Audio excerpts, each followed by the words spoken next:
জন্য দুধ খাবি আর। এত বড় ছেলেকে দুধ খাওয়াতে তোমার লজ্জা করে না? আমি দুধ খাবো না, বিয়ে করবো। আচ্ছা ঠিক আছে বাবা চুনু, দুধটা খেয়ে নাও, ঠান্ডা হয়ে যাচ্ছে। তবে বউ নেবে, বউ বিক্রি আছে, বউ কিনবে। ও দিদি, বউ কিনবেন? বউ বিক্রি আছে।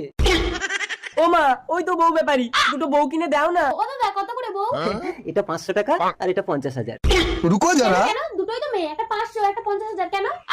দেখতে পাচ্ছেন না, এটা বিবাহিত আর এটা অবিবাহিত। ও মা, ওইটা নেবো, ওইটা ভালো। না রে চুনু, ওই বিবাহিত মেয়েটা ভালো, ও সবকিছু জানে, রান্না বান্না। হ্যাঁ গো। দূর হলো কি ছাড়ি। ও মা, আমি ওইটা নেবো। এই তোমাকে কেউ নিচ্ছে না, তুমি যাও। এর দাম 50,000 টাকা। অবশ্য একটা ফেসিলিটি আছে, কোনো জিনিসের বদলে আপনি এটা পেয়ে যাবেন। কেমন জিনিসের বদলে অদল বদল করেন দাদা? কুচি কুচি। মানে এই ব্যবসা করতে করতে আমার নিজেরই বউটা বিক্রি হয়ে গেছে। আপনি যদি আমার সংসারটা করতেন, আমি ওটা ফ্রিতে দিয়ে দিতাম। ও মা, ঠিকই তো আছে, বাবা যদি অন্য বিয়ে করে সংসার করতে পারে, তুমি কেন পারবে না?